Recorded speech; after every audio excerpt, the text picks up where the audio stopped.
Welcome, everyone. I want to thank you all for coming to celebrate Dorothy's 90th birthday. We are so blessed.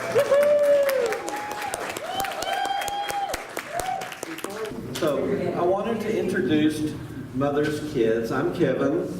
I'm Pam. I'm Scott. Mother calls me Kevin Scott. Mother calls me Kevin Scott. Mom calls me Kevin Scott. And also, I have to say that not only does she call me Kevin Scott, but many times she would throw Schultz in there too, which was the name of our dog. So thank you all so much for coming. It's an amazing day. You know, when I think of Mom, I can't help but think of 9016 Sorento, where we all lived and grew up. That was an amazing place to live. And several of our neighbors are here. Several of our neighbors are here too, yes, agreed. That was a house that was filled with love. It was a house that was lots of hugs, lots of laughter.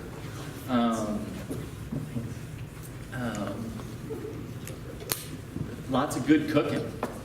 And my mom is an amazing cook, and she always had wonderful meals for us, wonderful desserts. When I was in college, guys would fight to get to come back home with me from Texas Tech because Mom's cooking was legendary up there. So, speaking of Tech, when I was at Texas Tech, she would always send me care packages up there. So I'd get letters often, but then more than that, there would be like boxes of cookies that would come, or other kinds of treats. She sent you cookies? She sent me cookies. I didn't get cookies either. She loved me the best. So. Even though you were the Anytime Mom was cooking, there was always music on. We had this giant old record player that sat in the living room. I mean, it was a console. It was about this wide and stood about this tall, and had all of our albums in it. And that's one of the things that I remember from my childhood so much, is listening to Glenn Miller and Tommy Dorsey and the Statler brothers and Doris Day, absolutely, and then Jerry Jeff Walker. Mom's tastes were diverse, but, And they were played very loud. and they were played very loud. There was lots of singing and dancing in the house. That's one of the things that I remember so much about living there. Just happiness comes to mind. I mentioned laughter. Sometimes it was intentional, sometimes it wasn't. Like there's the time that our neighbor, Mr. Gardner, had just passed away, and our dog had run out into the backyard. Our dog Schultz, who was my namesake, had just run out in the backyard and was barking his head off. And Mom throws open the back door and yells out, "Schultz, be quiet! You'll wake the dead!" And I'm like, "No, Mom!"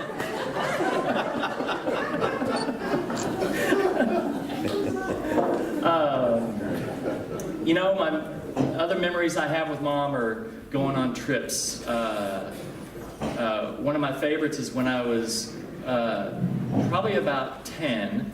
We flew up north to visit all of our relatives. We flew to Philadelphia, and we flew up to Michigan, and got to see all of her side of the family. And that was it's such a special trip that I had with her, because it was just her and I. And it's one of the things that just sticks out in my memory of time with your Mom is just that time that we had, that week trip together. Trips to Colorado. When I was in high school, the church that she attended planned a camp out at about 12,000 feet in the mountains in Colorado. And Mom's such a trooper. She had broken her wrist just before, and she went.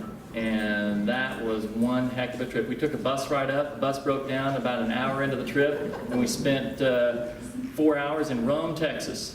If you've never been to Rome, there's about maybe 300 people in that town. So, but one of them was a mechanic, and he fixed that bus. So, but we made it to Colorado, and we hiked up to the Continental Divide, and we stood up there and saw the world open up in front of us, and that's something that I'll always remember, standing in the Continental Divide with Mom and Dad. Our trip to Hawaii for their Mom and Dad's 50th anniversary. They flew the entire family to Hawaii, and we got to spend a week in Hawaii. Lots and lots of laughter, lots of fun excursions. Just lots of love. Thinking about, Mom and Dad were married for 63 years when Dad passed, and Mom was an incredibly devoted wife to Dad, and she, in Dad's, in his later years, he needed help, and Mom was definitely there to give it. And Mom was kind and loving and supportive, and just was amazing all the way to the end. Is there any other trips that I was thinking about? Oh, also one of the trips, I didn't go on it with them, but Mom and Dad took a cruise to Alaska. They loved it. They did several cruises. They went through the Panama Canal, and then they went on a cruise to Alaska.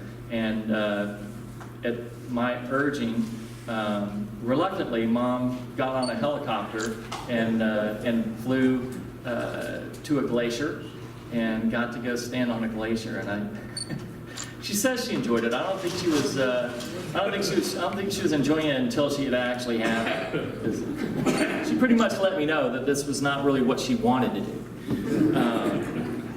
Well, I knew it wasn't going to be coming back. So,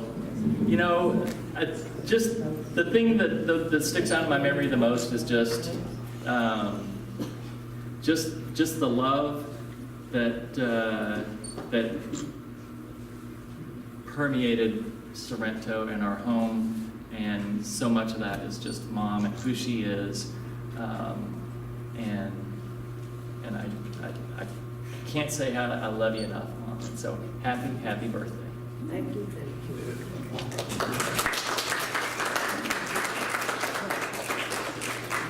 Well, I'd like to kind of echo a little bit what Scott said, is that there was a lot of laughter in our house. And although I don't really think of Mother necessarily as being a humorous person intentionally, there are a lot of humorous things, and I thought I'd share one story with you, which I hope will make sense. But Mother and Daddy had come up to see my family when we were living in Missouri. And so we'd always like to play games. Our family was big game players. And so we were playing a game, and Mother was my partner. And the game involved humming a tune, and then your partner has to guess it. So I would be humming like, right? And so if you were my partner, you would say, There you have a little lamb. right. So that's what I was expecting. And Mother was my partner. She looked at me with the most intense gaze, just determined she was going to get this right. She looked at me and she goes, That was it. To this day, I have no idea what it meant, but it was really funny. So Mother provided lots of laughter in our house. Again, not necessarily intentionally, but one thing that was great about it is she was always such a good sport. She never felt like she was being laughed at. She would just join in the laughter. She really taught me the value of being able to laugh at yourself. That is not only good and helpful, it's fun, and it's, so that was a great gift to learn to be able to, and I provide myself lots of opportunities to do that too. So, but that another thing, Mother, that you taught me. I don't even know if you meant to teach me this, but from a young age is that women can do anything. You know, you didn't necessarily say those words, but through your actions, you showed me what a strong woman was like. How you could face problems in yourself, in your family, in your society, and tackle those things. And that was really powerful to experience as a young woman. So thank you for that. And just like Scott said, for all the love, for the constant devotion that you have shown. I would wager to guess that every single person in this room would say the same thing. You are just one of the most giving people I have ever known, and I love you dearly.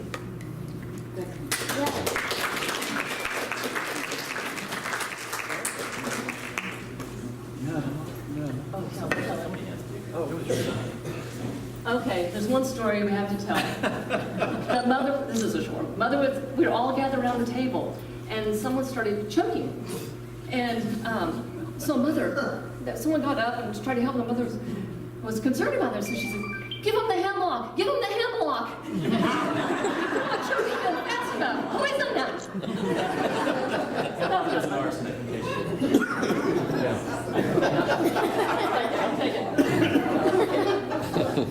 I brought some props to remind me what I was going to talk about.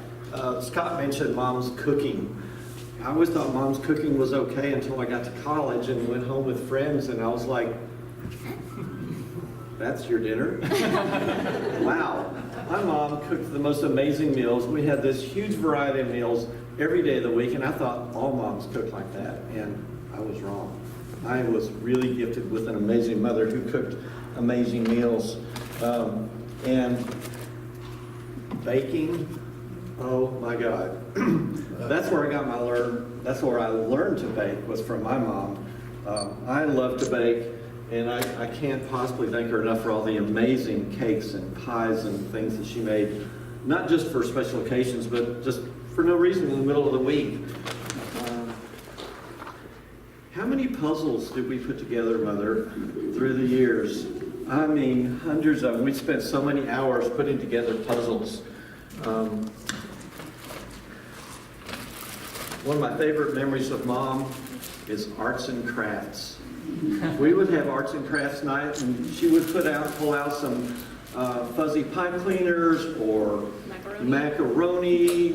And one time she got those cone-shaped ice cream cones, and she covered them in icing, and then we put popcorn all over them and decorated them like little Christmas trees. It was so much fun. I've loved arts and crafts my entire life, and I know that's because of my mom. Mom loves her grand dogs.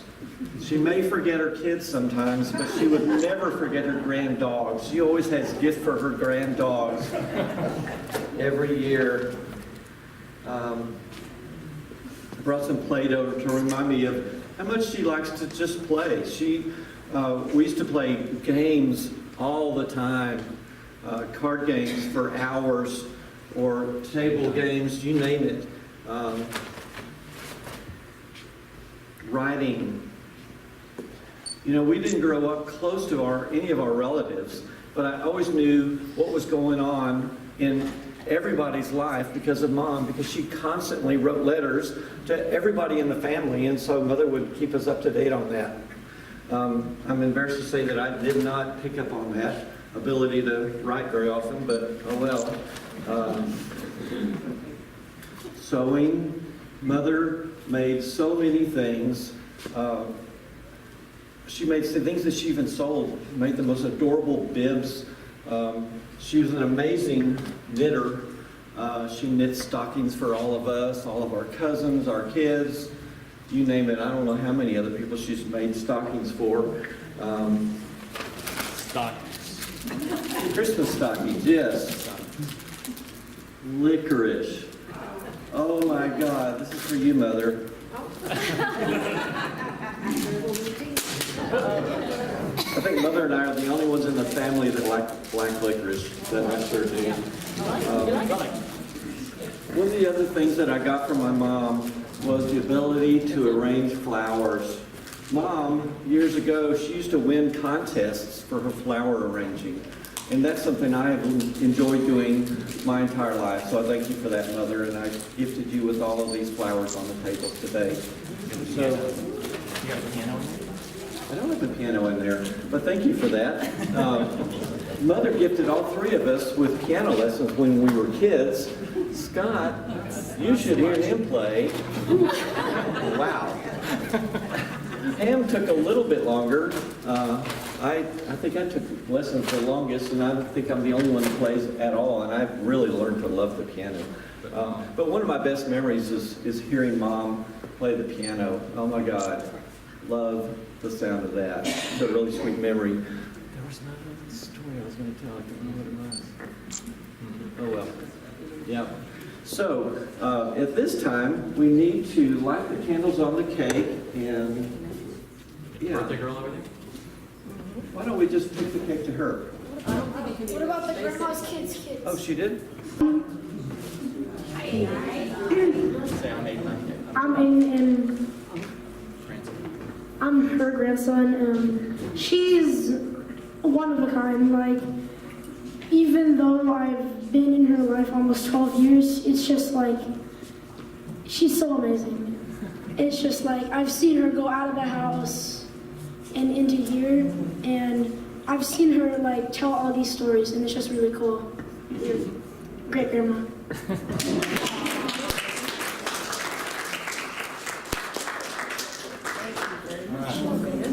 All right, it's time.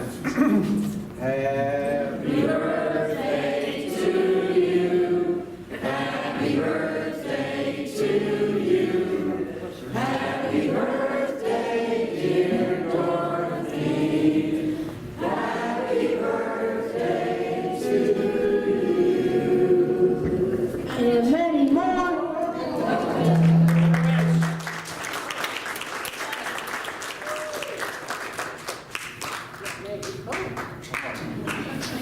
Yay!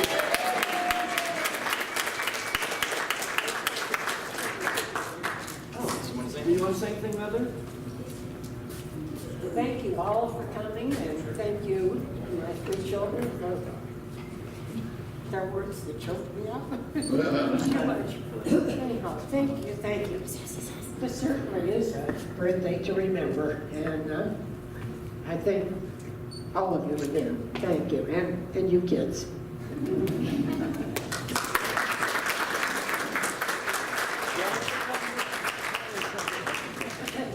All right, you guys can come and get. You guys can all come and get birthday cake now, and Grandma's going to start doing some Doris Day karaoke while you eat. Right?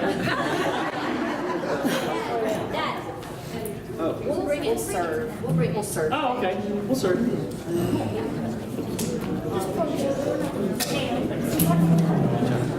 Let me get a knife. I mean, sure.